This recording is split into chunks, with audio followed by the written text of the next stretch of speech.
به وصحبه أجمعين. رب اشرح لي ويسر لي أمري واحلل عقدة من لساني أما بعد.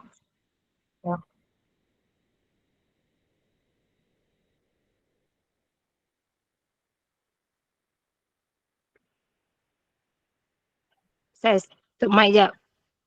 Try off mic, Ustaz.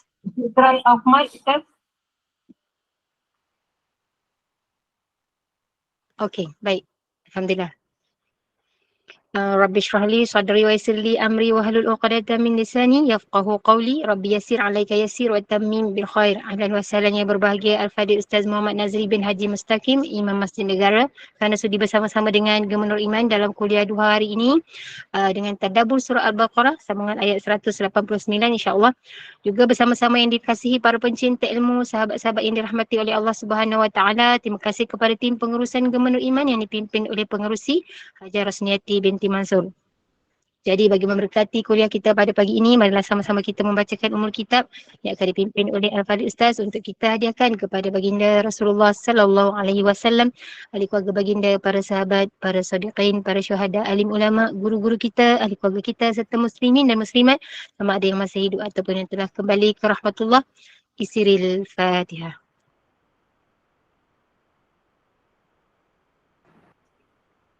أعوذ بالله من الشيطان الرجيم بسم الله الرحمن الرحيم الحمد لله رب العالمين الرحمن الرحيم مالك يوم الدين إياك نعبد وإياك نستعين اهدنا الصراط المستقيم صراط الذين أنعمت عليهم غير المغضوب عليهم ولا الضالين.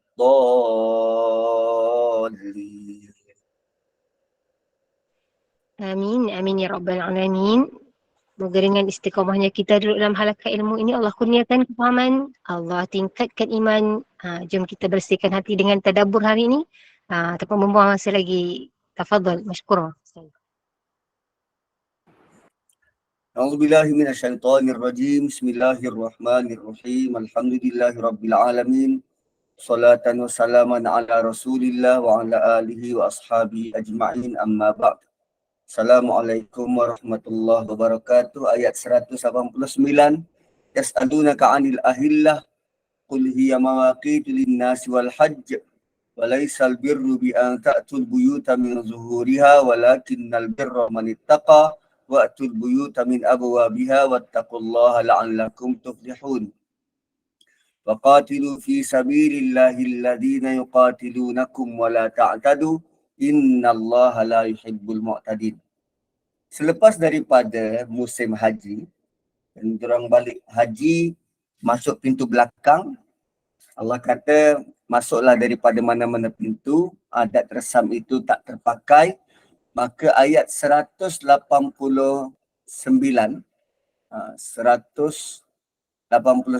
ini 190 ini disambung berkaitan dengan undang-undang jihad. Undang-undang jihad. Dan ada dua jenis jihad. Jihad yang pertama dengan mengangkat senjata, memerangi orang-orang yang nak memerangi kita. Jihad yang pertama ni jihad berperang. Berperang bukannya kita cari pasal. Tak. Jihad pertama ini ialah jihad mempertahankan diri. Apabila diserang, maka kita pertahankan diri.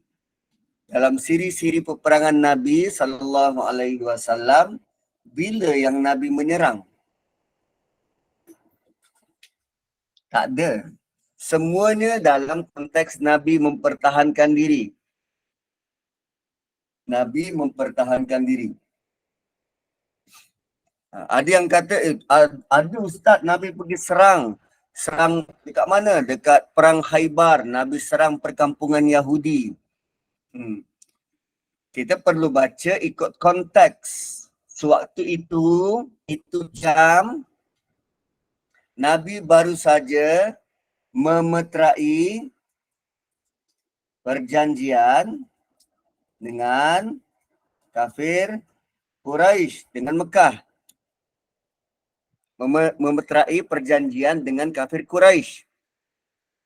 Kalau kita tengok map, mari kita tengok map.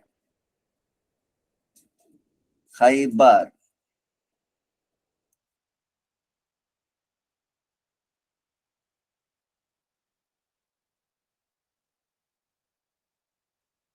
Kat mana ni? Kat mana map ni?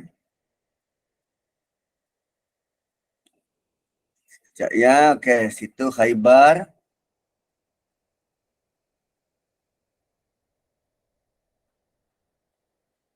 Okey. Kalau kita tengok map, Khaybar dekat atas ni. Ada nampak kah? Madinah sini, Khaybar di sini. Khaybar ni tempat Yahudi. Khaybar sebelah atas, sebelah utara, Madinah di sini. Dan kalau kita besarkan map, zoom out, itu tempat titik ni Khaybar, sini Madinah, dan Mekah di sini. Mana Mekah? Mekah di bawah. Sini Mekah, dekat dengan Jeddah. So Mekah di sini, Madinah, Khaybar. Bukankah tentera Muslim berada di tengah-tengah musuh yang sedang memusuhi mereka? Jadi bila Nabi sudah buat perjanjian damai dengan sini, demi untuk mempertahankan diri, Nabi terus serang Khaybar. Sebab Yahudi sudah berkali-kali merombak perjanjian. So supaya mereka tidak terus melakukan kerosakan, maka Nabi serang Khaybar. Itu kategori jihad. Dan jihad pertama, walaupun dalam konteks mengangkat senjata, dia tujuan ialah untuk mempertahankan diri. Bukan kita suka-suka nak pergi serang negara orang lain. Kita mempertahankan diri.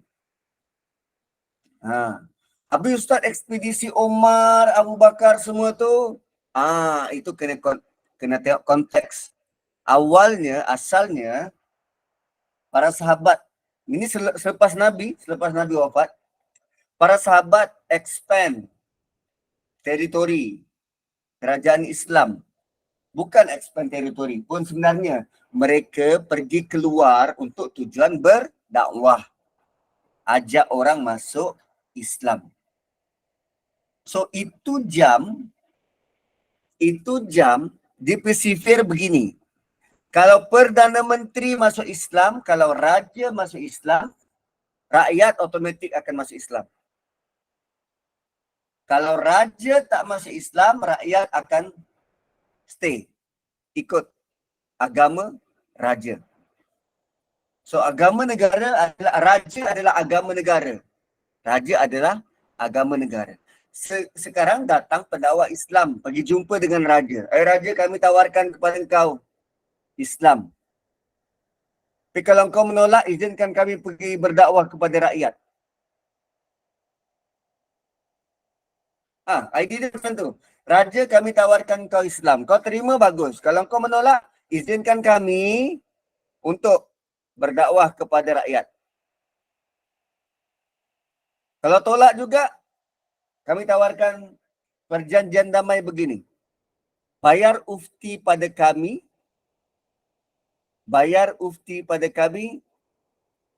atau engkau berada di bawah kekuasaan kami. Bayar cukai pada kami, atau kau berada di bawah kekuasaan kami. Itu pilihan-pilihan yang ada. So peperangan dalam Islam, dia bukan nak dapatkan hasil mahsul negara tu. Bukan nak menjadikan rakyat dekat negara tu azillah. Menjadi, dia istilah tu dalam bahasa Melayu, menjadi hina. Tak, kedatangan Islam tidak menafikan hak asal penduduk tempatan. Macam tu. Tengok apa yang negara barat buat pada negara Islam bila dia jajah Afghanistan, ni Turkmenistan, Libya, negara-negara Afrika. Cuba tengok sampai sekarang dinafikan hak dan peluang untuk bangkit sampai sekarang. Lebih-lebih lagi cuba tengok Perancis tu. Bila dia jajah Afrika. Ui, dahsyat tuan-tuan. Perancis tu dahsyat. Tengok gambar-gambar lama penjajahan Perancis di Afrika. Dan apa yang buat?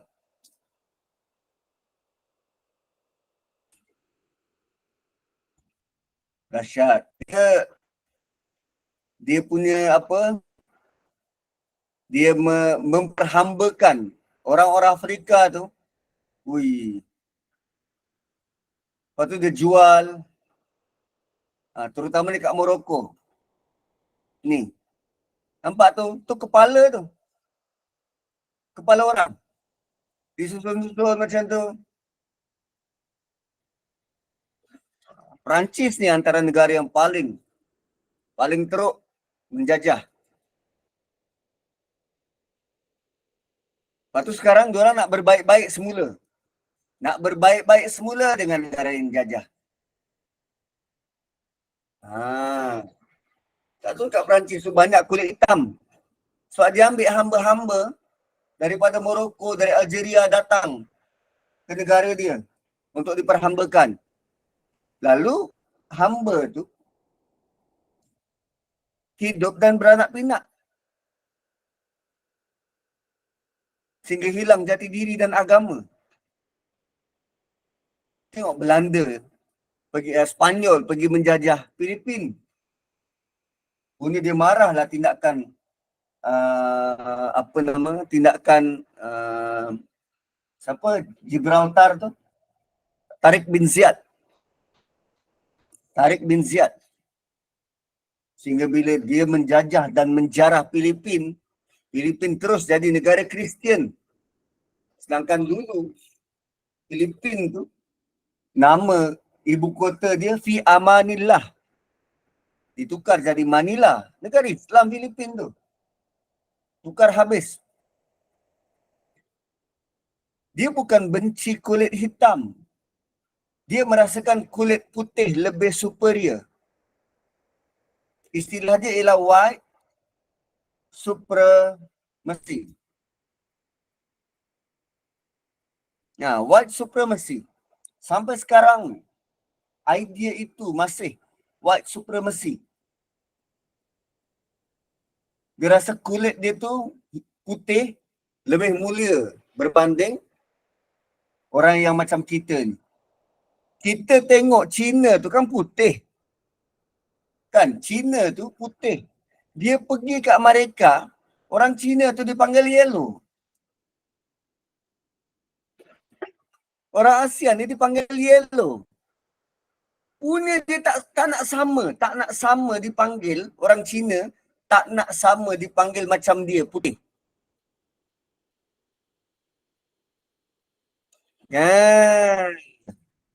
Dia teruklah cara berfikir. Hanya dengan warna, syaitan berjaya menjadikan manusia menjadi lebih sombong. Hanya dengan warna.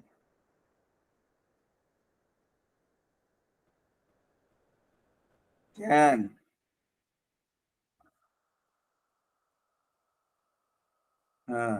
Sedangkan warna itu bukan pilihan. Warna itu Allah bagi. Hanya dengan warna, syaitan boleh jadikan manusia berperang. Saling benci-membenci. Kan, as simple as warna. So bila anak-anak sedang mewarna kat rumah, tolong ingatkan, ni satu apa nama,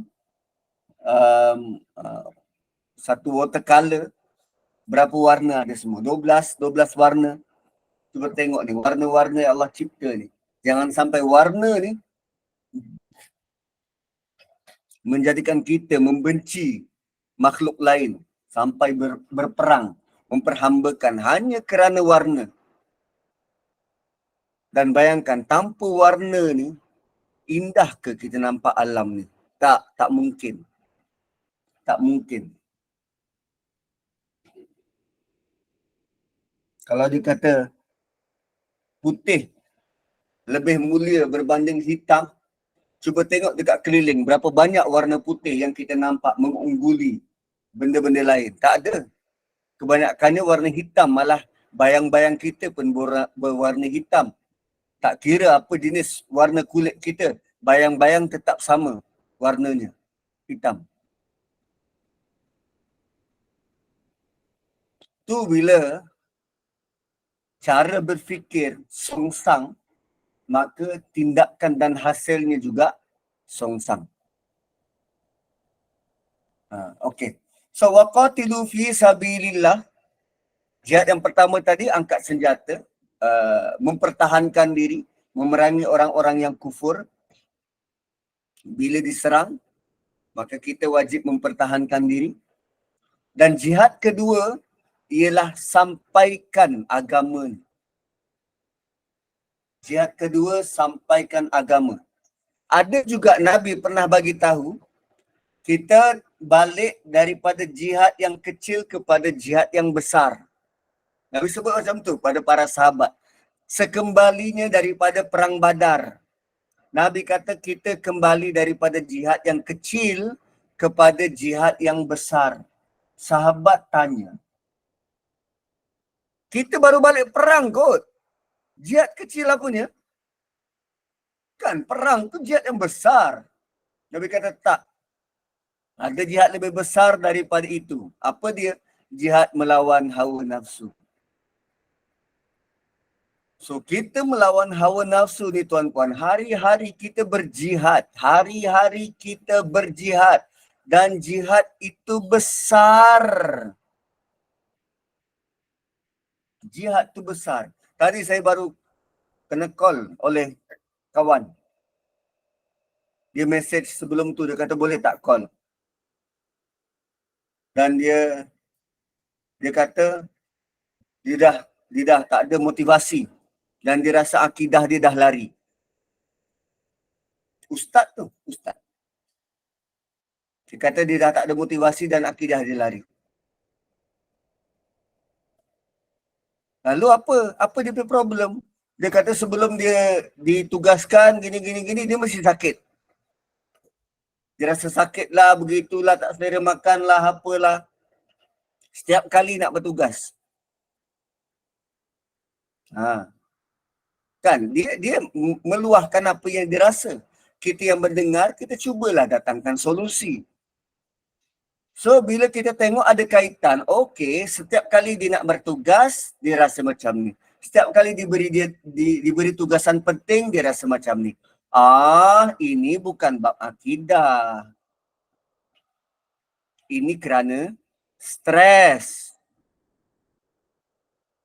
Ini kerana stres. Sebab tugasan penting, orang akan beri tumpuan. Maka dia tertekan, takut buat salah, takut buat silap. Katalah ditugaskan jadi MC, pengacara majlis. Pengacara majlis peringkat PIBG, itu kurang stres. Tapi pengacara majlis Ma'al Hijrah peringkat kebangsaan. Itu berganda stresnya. Tak kalau semua mata tumpu pada kita. Kan orang akan tengok kita punya perkataan, ungkapan, percakapan. So bila stres melanda, itu jam lah. Syaitan akan masuk. hormon badan kita tak teratur. Mulalah kita rasa sakit di sana, sakit di sini. Dengan sakit tu, kita tak dapatlah beri tumpuan untuk berlatih. Lalu bila kita tak faham punca, tak tahu punca, maka dengan sakit itu kita mula buat apa? Kita mula menyalahkan Tuhan. Kenapa Tuhan sakitkan aku begini? Kenapa waktu sekarang? Nampak tak? Asalnya stres je. Kita ada tekanan. Ada tekanan. Tapi muncullah macam-macam. So kalau kita tak faham punca, kita tak dapatlah lihat benda tu daripada sudut yang lebih dinamik, lebih luas, lebih besar. Gitu. So itu juga jihad lawan apa yang ada dalam diri. Stres ni apa yang ada dalam diri. Jihad besar. Punya besarlah jihad tu. Sehingga kan kalau kita tak rawat dengan betul, tidak atasi dengan betul, akhirnya kita menyalahkan Tuhan. Salahkan orang itu, salahkan orang ini. Tak gitu.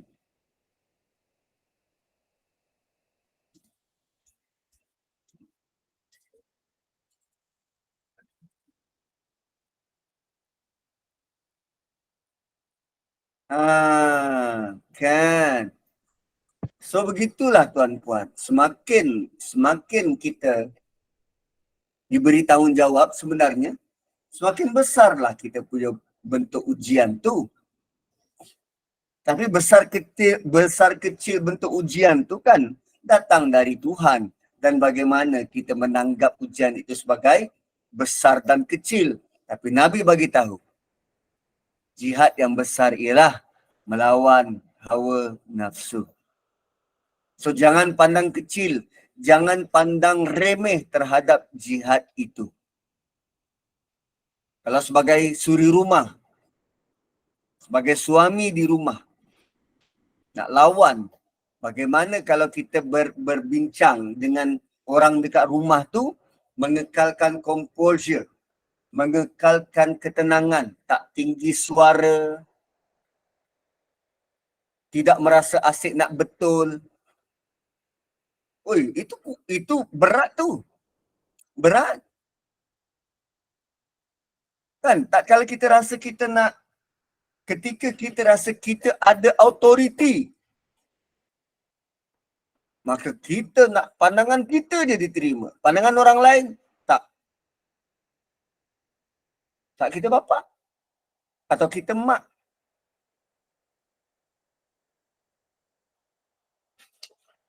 Besar jihad tu.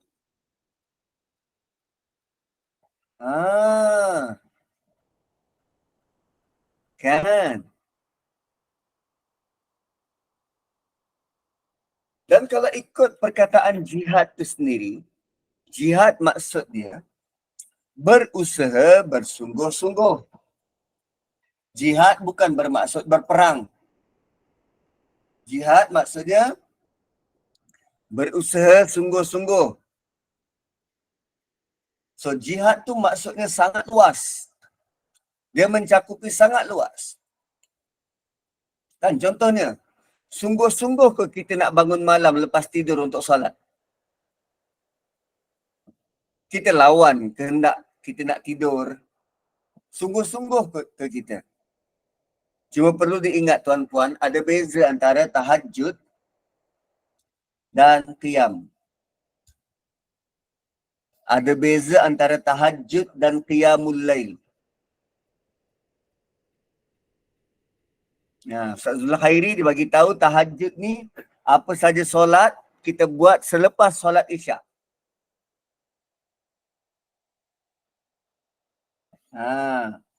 Qiyam syaratnya kena tidur dulu. Sebab dia punya maksud mendirikan malam. Kena tidur dulu baru solat atau qiyam. Tahajud ataupun terbalik, qiyam ni apa saja solat selepas solat Isyak. Tahajud kita kena tidur dulu. Tidur, bangun, itu kita mujahadah. Berusaha sungguh-sungguh. Gitu. Tahajud dan qiyam. Itu contoh jihad kita. Kan? Sama juga dengan jihad lisan, perkataan kita. Kan? Nak tegur ke tak orang, berani ke tak mengkoreksi diri. Lihat dalam-dalam. Gitu. So, jom kita tengok ayat ni. Kita tengok ayat ni. Sekejap. Okey, dia punya pengenalan tu panjang.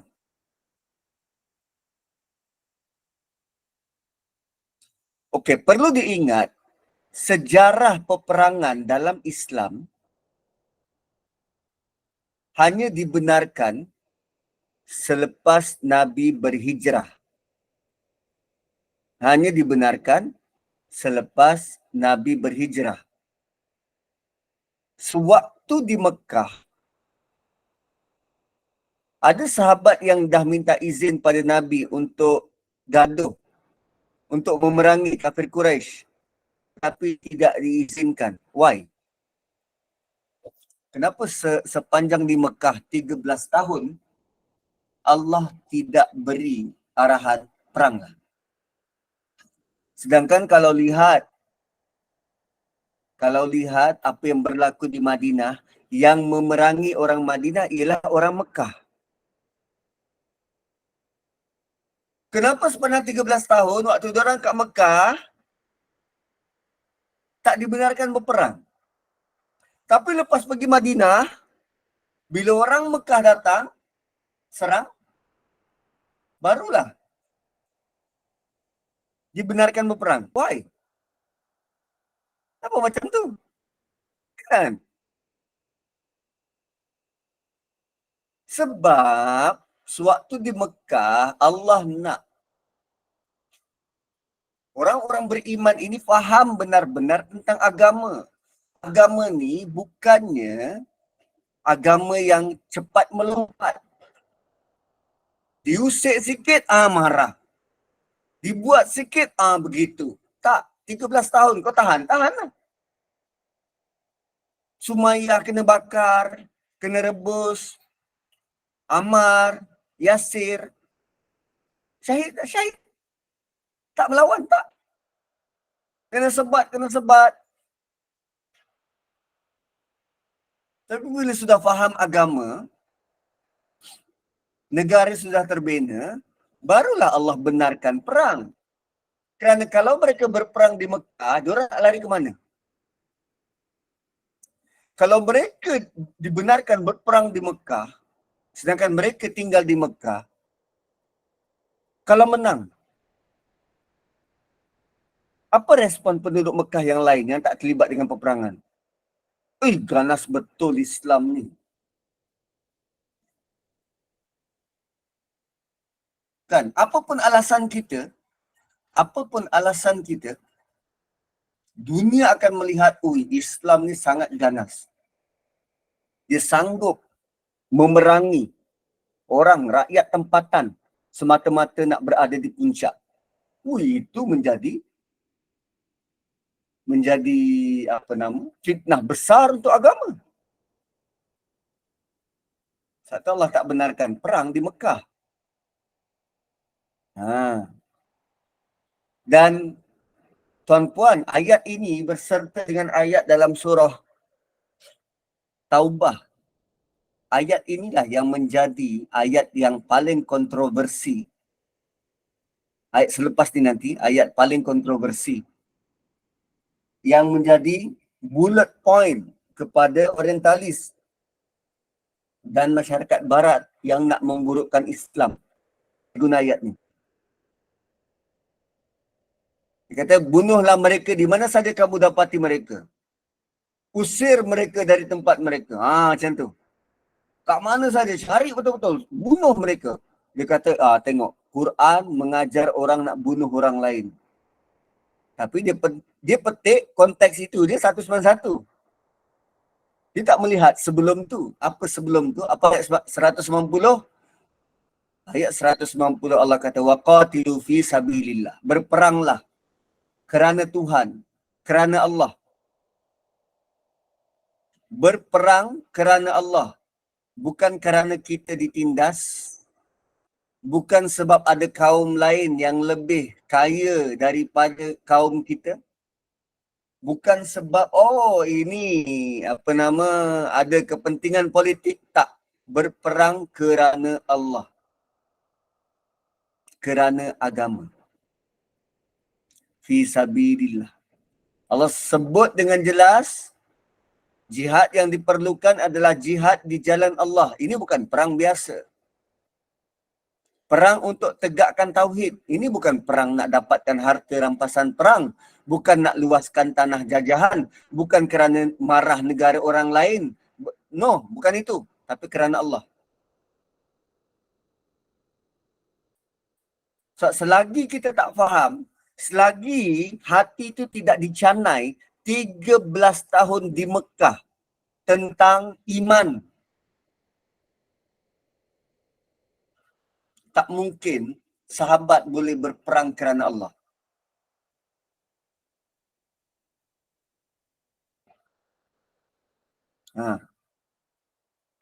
Ada satu kisah tentang peperangan. Ali diludah. Dan dia tak jadi bunuh orang tu. Orang tu tanya, asal aku dah kalah dah. Penggal aku. Ya, mula-mula aku memang nak bunuh kau kerana Allah. Tapi sebab kau ludah aku dan aku rasa marah. Marah kerana kau ludah aku. Maka niat aku dah bertukar. Dah lah, aku lepaskan kau. Apa? Kita macam tu ke? Itu para sahabat tu jelas. Kerana siapa?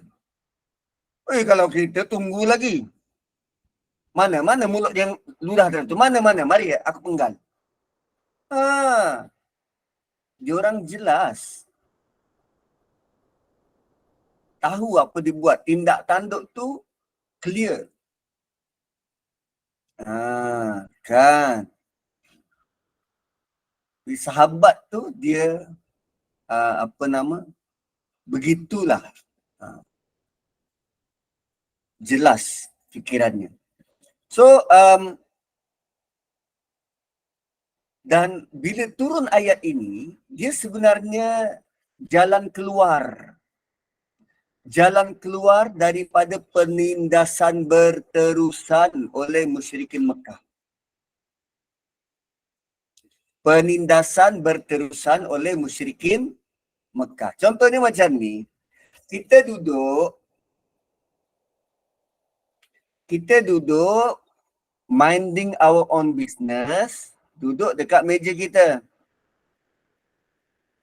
Lepas tu entah angin apa, kawan sebelah kita ni duk usik-usik. Kan? Kita pegang buku, dia tarik buku kita. Kan, kita keluarkan buku lain, dia buat lah, dia usik. Nak main. Lepas tu kita kata jangan kacau, aku tengah nak study. Dia usik.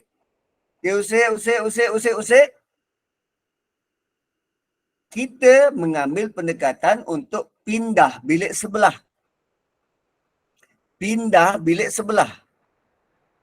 Tujuannya apa? Supaya dia jauh dan tak mengusik. Tapi rupanya dia tetap nak usik. Dia tetap nak main, tak nak belajar. Dia tetap nak main, tak nak belajar. So by the time kita dah pindah bilik sebelah, dia datang, kita tempeling satu kali. Jangan usik. Tadi aku bersabar. Sekarang kau dah melampau batas. Kan? So apa berlaku dekat Mekah? Umat Islam kena usik.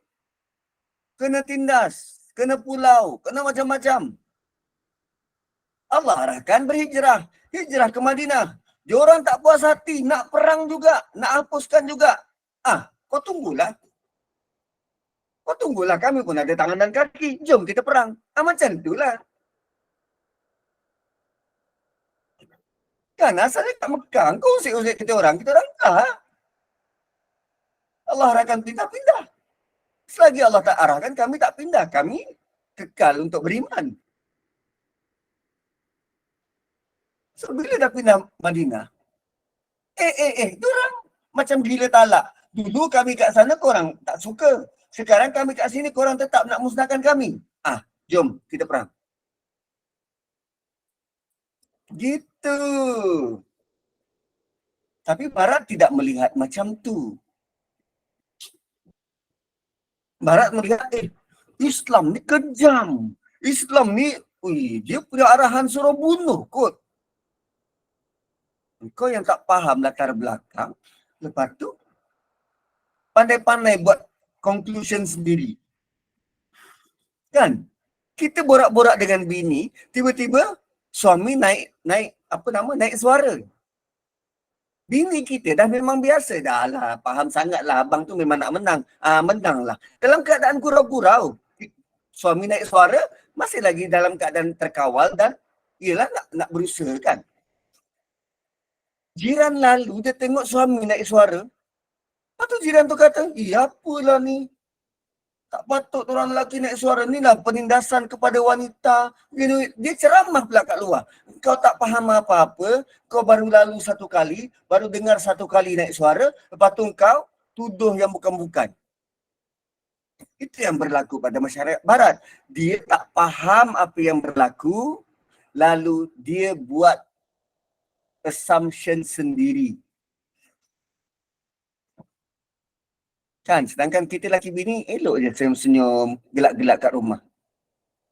Aku yang berborak, engkau yang panas. Apa pasal?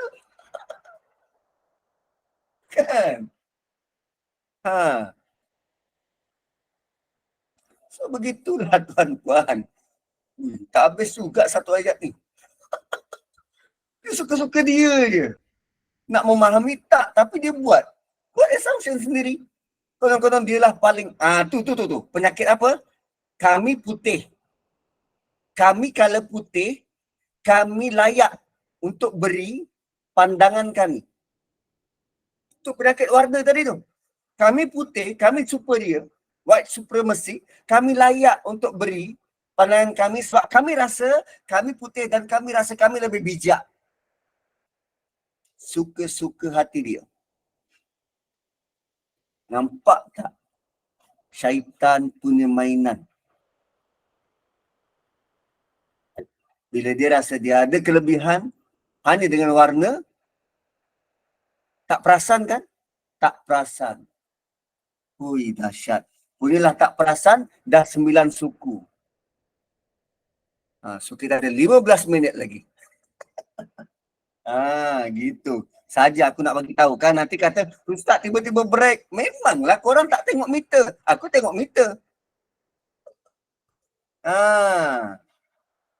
Kan. So, okey. Mula-mula tu apa nama? Apa dia ayat tu? Waqatilu fi sabilillah. Waqatilu fi sabilillah alladzina yuqatilunakum. Ini yang kita tak baca sungguh-sungguh. Allah kata apa? Perangilah kerana Allah, perangilah di jalan Allah mereka-mereka yang terlebih dahulu memerangi kamu.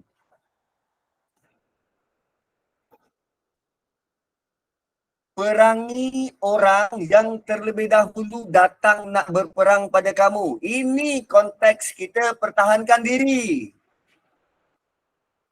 Allah tak kata perangilah mereka yang duduk-duduk aman damai, tak ada buat apa-apa tu, bawa berperang. Tidak.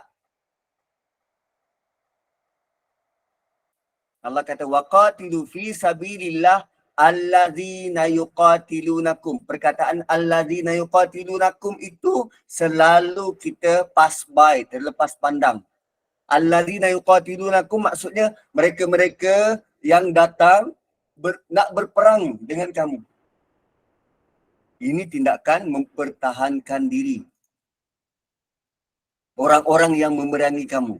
So Allah nak bagi tahu bahawa musyrikin Mekah lah yang memulakan peperangan ni. Bukan orang Islam.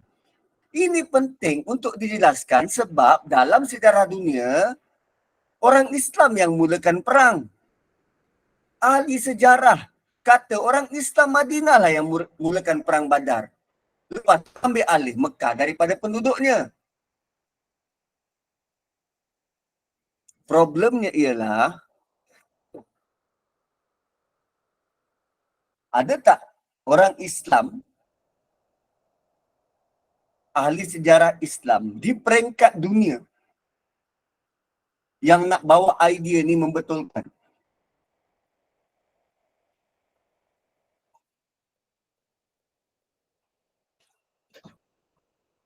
Yang bawa ayat Al-Quran ni memulakan. Kan?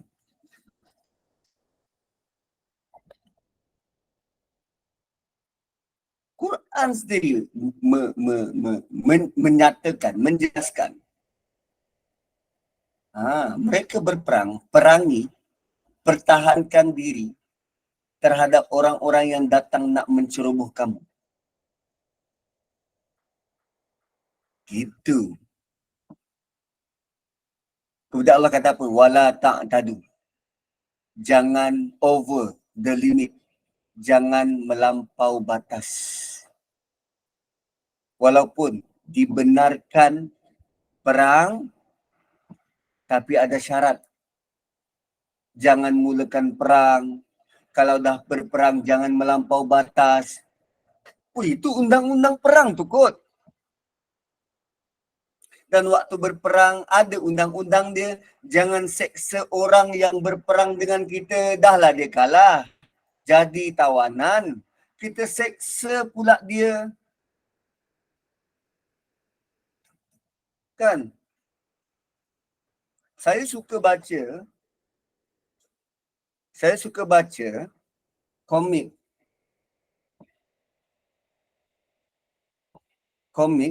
Dia bertajuk Kingdom.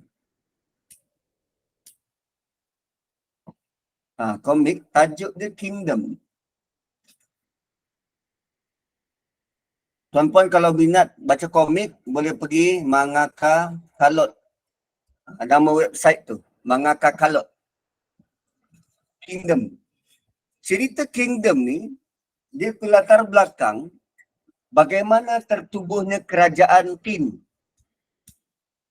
Qin ni kerajaan Cina. Bahasa apa tu? Ikut je. Aku pun tak tahu bahasa apa.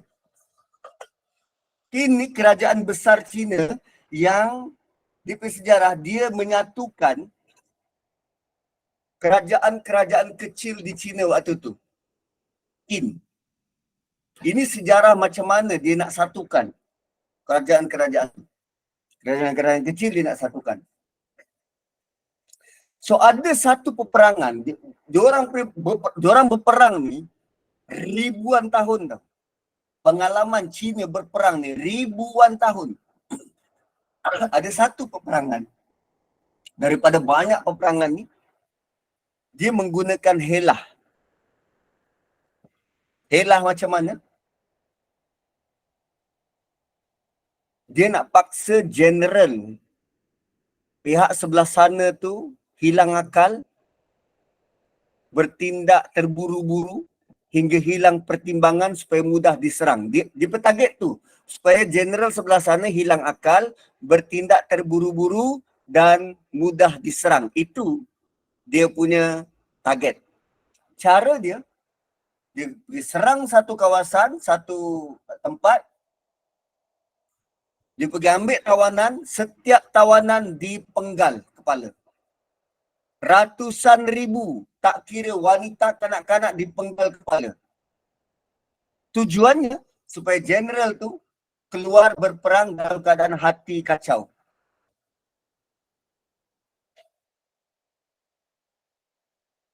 Dan sejarah itu tidak pernah diungkit.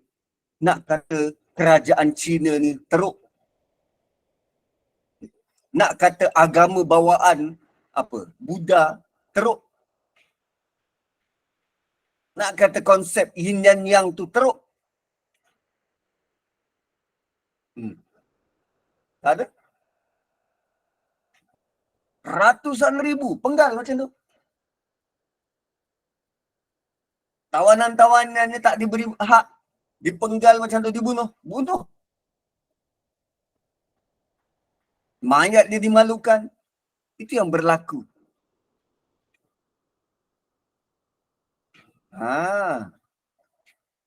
Banyak. Itu belum cerita Holocaust. Kan? Holocaust. Macam mana? Entah. Holocaust. Entah, aku pun tak tahu. Ikutlah. Kan? Hitler, Stalin. Presiden Cina yang pertama. Berapa banyak dibunuh? Nah, lebih kurang macam tu lah ejaannya. Holocaust.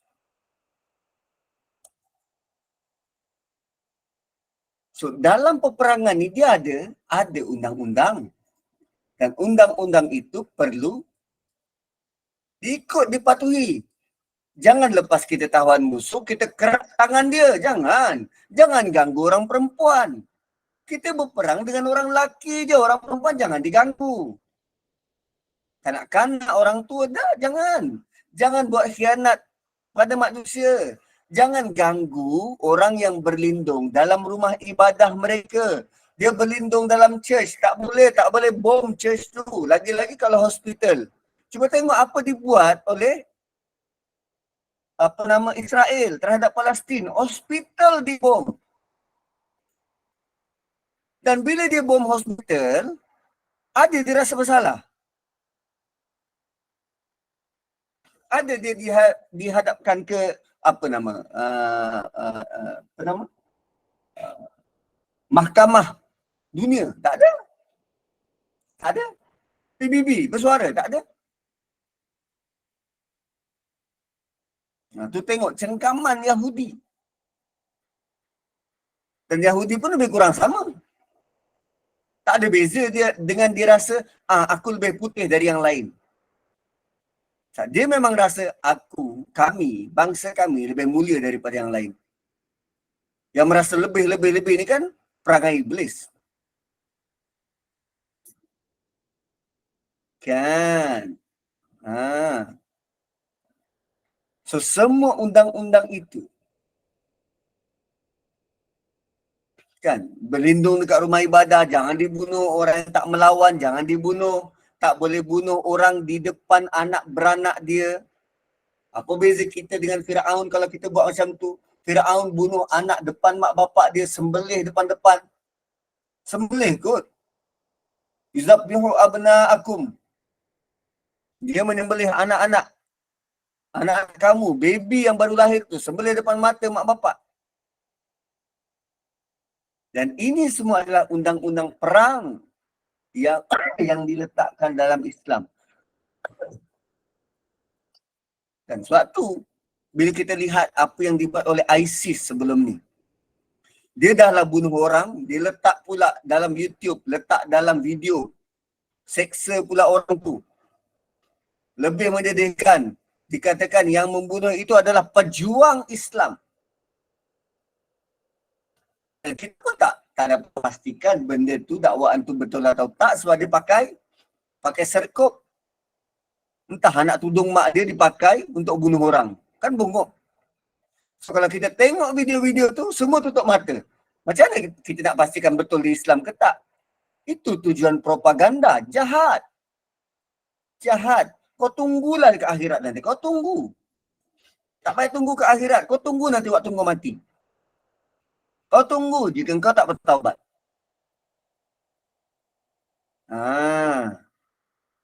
Kan sejak di alam barzah lagi kau akan rasa, pasti rasa setelah pelanggaran yang kau buat ni. Dan peperangan yang dibenarkan adalah peperangan antara askar dan askar saja. Orang awam terkecuali. Askar dan askar. Termasuk kalau askar tu perempuan, dilatih untuk memerangi, yes, kita boleh perangi mereka. Kalau perempuan yang suruh rumah ni, dengar senjata api pun dia dah ketar-ketar. Tak apalah, biarkanlah dia. Tak apalah, biar. Biar dia berlindung di tempat yang selamat. Dengan bawang pun dia boleh menangis. Lagi nak angkat senjata, tak payahlah. Kan? Dan undang-undang itu dibuat supaya apa? Supaya jangan melampau. Wala ta'tadu. Supaya jangan melampau. Sebab aktiviti melampau ini aktiviti iblis. Dan bila Allah kata wala ta'tadu, arahan ini adalah peringatan yang sebenarnya sangat sukar kepada para sahabat. Why? Mereka dulu kan ditindas dekat Mekah. Diseksa, ada rakan dia, ahli keluarga dia mati dekat Mekah. So perasaan nak balas dendam tu tinggi. Tapi bila ayat Quran turun kata jangan melampau, mereka lebih dahulukan iman pada Allah berbanding perasaan nak balas dendam. Itu sangat luar biasa. Itu luar biasa. Kan? Nabi pernah beritahu pada para sahabat, pergilah di jalan Allah, perangilah orang kafir, orang yang kafir kepada Allah. Berperanglah kalian, tapi jangan curang, jangan khianat, jangan mencincang, jangan bunuh anak-anak, jangan bunuh orang dalam gereja. Nak perang, Nabi boleh list down apa yang tak boleh. Dan di list tu panjang dan banyak. Jangan buat tu, jangan buat ni, jangan buat tu, jangan buat ni. Tuan-puan, kalaulah kita jadi general perang, macam mana kita nak naikkan semangat supaya mereka perang sungguh-sungguh? Diorang dululah yang musnahkan rumah kita di Mekah. Diorang dululah yang bunuh si Fulan dan si Fulan kawan kita tu. Diorang dululah yang buat begini-begini. Tunggu apa lagi? Tapi Nabi kata apa? Jangan buat itu, jangan buat ini. Nak perang ni, nak perang.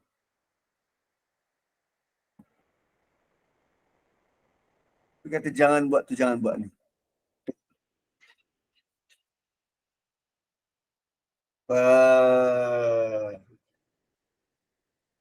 Dahsyat.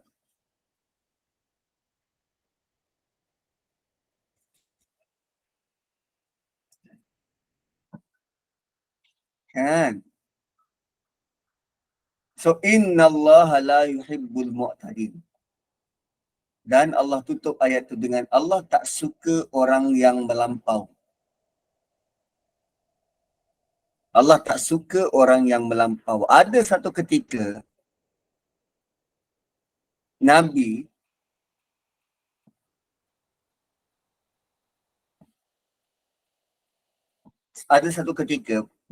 para sahabat yang begitu hidup dengan arahan ni, yang betul-betul nak ikut arahan ni, sehingga kan mereka takut kalau mereka melampau batas. Melampau batas macam mana? Tawanan perang Badar, mereka beri makanan yang lebih baik daripada makanan yang mereka makan kat rumah. Biasa kita makan kat rumah kurma, tawanan perang Badar kita bagi 4 fingers. Takut melampau. Makanan tu diberi kepada tawanan perang Badar. So, Nabi banyak kali pesan, jangan melampau, jangan melampau. Umat pernah dengar Nabi sebut bahawa seorang wanita didapati terbunuh dalam satu peperangan yang Nabi ada. Lalu baginda sangat mengecam pembunuhan kaum wanita dan anak-anak kecil. Nabi kata apa? Bunuh orang musyrik yang tua. Biarkan anak-anak muda antara mereka. Tiba-tiba 4 fingers kan? tiba-tiba 9.31. Besok kita sambung. Barakallahu li wa lakum. Kembali kepada moderator. Habis lagi. Terima kasih Ustaz. Ustaz. Ustaz. Tak cukup masa hari ni. Ya Allah, Ustaz, saya tak tengok jam pun. Ustaz, so kita nak buka soalan ke Ustaz? Ada rakaman? Saya pergi rakaman esok. So, nak buka soalan ke? Boleh, satu soalan boleh.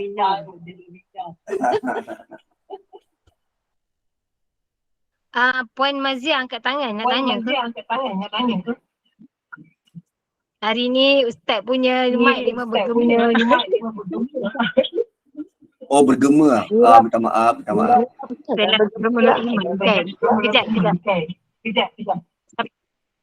Sila. Siapa nak tanya? Silakan.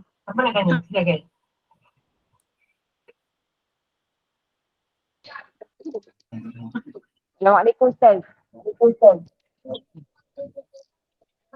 Baik, kita berbicara langsung daripada center pagi ni. Balu.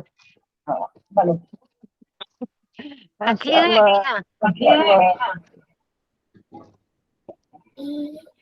Macam mana dia nak kuasa diri dia ni? Baik, kita orang berbicara langsung dari Cik Sandra pagi ni. Kan? Dia ada testing seperti dia first time. Boleh tak kita sambung ke sekolah? Kat mana tu? Kat mana tu? Dekat KL Central Ustaz. KL Central loh. Nak pergi mana? Hati-hai? Jumpa Ipoh sekejap lagi. Daripada Ipoh tu Ustaz. Kita sampai situ. Oh, balik Ipoh. Naik ETS. Nak pergi Seri Kembangan. Nak pergi Seri Kembangan sekejap lagi. Selamat jalan lah. Fi amanilah. Amin. Amin, insyaAllah. Itu baru-baru tu.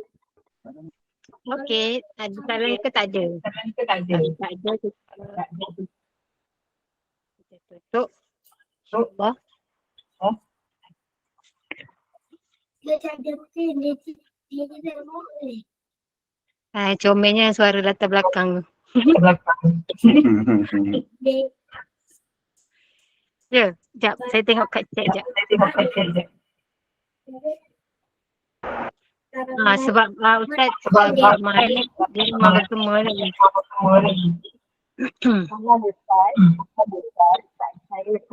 Okey, silakan. Kat sini ada Dr. Zaki dari UN.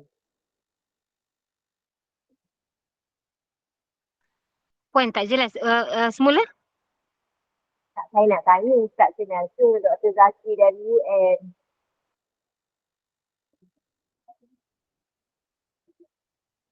Tak dengar ya? Ulang-ulang tak semua. jelas. Tak jelas. Zaki dari UM. Dr. Zaki. Sini hujan. Okey. Ulang semula. Tak, saya nak tanya Ustaz Senasa Dr. Zaki dari UN. Bukan soalan agama lah, nak tanya Ustaz Senasa. Tengok rupa kenal kot. Selalunya pensyarah-pensyarah UM ni ramai yang kenal. Oh, okay, tak apa.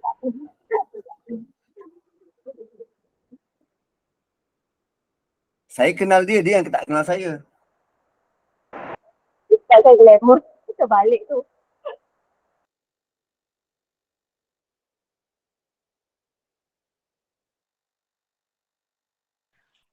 Okey. Tak ada apa lagi, kita tutup lah. Cuma Ustaz yang break mengejut tadi, mujur saya tak bawa kereta. Okey, baik. InsyaAllah. Lepas ni kita boleh cari 4 fingers. Okey, insyaAllah. Alhamdulillah, barakallahu fikum. Jazakumullah khairan jazak. Di atas tadabbur hari ni, Masya Allah. Sangat best. Mudah-mudahan kita mendapat manfaat, dapat mengambil ibrah daripada tadabbur hari ini. Besok sambungan tadabbur ayat berapa Ustaz? 100. Sekejap, saya cek dulu. Besok kita 191. masih lagi pada 190. Kita nak cerita pasal tidak melampau tu. Ada kisah para sahabat yang kita perlu belajar daripada diorang lah. Okey, baik. 190 lagi. Okay, Alhamdulillah. Terima kasih kepada tim Gubernur Iman, sahabat-sahabat pencinta ilmu yang mengimarahkan kuliah kita hari ini. Sikit bahan kuliah 5.15 petang hari ini bersama dengan Fadil Ustaz Imam Farid bin Syari dengan hadis 40 Imam Nawawi, dan 9.15 malam kuliah Isyak hari ini bersama dengan Fadil Ustaz Khairul Fahmi bin Muhammad Anwar dengan begitu rupanya kisah Nabi Adam. Yang ini saya mewakili Gubernur Iman memohon maaf sekiranya ada sebarang kekurangan dan kesilapan. Yang baik itu datang daripada Allah, yang tidak baik dan kelemahan itu daripada kami sendiri. Kita tangguhlah kuliah kita. Sambung besok insya-Allah.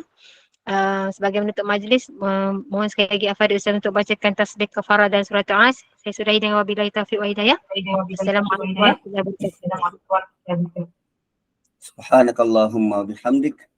Asyhadu an la ilaha illa anta wa nastaghfiruka wa natubu ilaik. Wal 'asri innal insana lafi khusr illa alladhina amanu wa 'amilus shalihat wa tawasaw bil haqqi wa tawasaw bis sabr. Assalamualaikum warahmatullahi wabarakatuh. Terima kasih semua. Waalaikumsalam. Ustaz.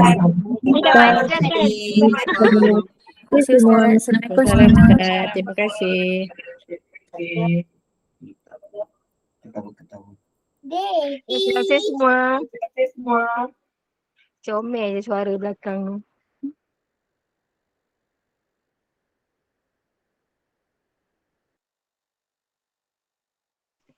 Jumpa petang nanti insya-Allah. Bonda Ann pergi rumah ibu pukul apa Bonda?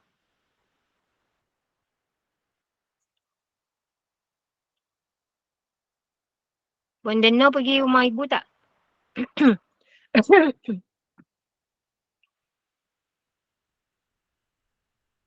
Pergi. Kejap lagi. Tu tengah masak ke apa? Bonda tak sempat lagi. Bonda nak masak macam-macam gini lah.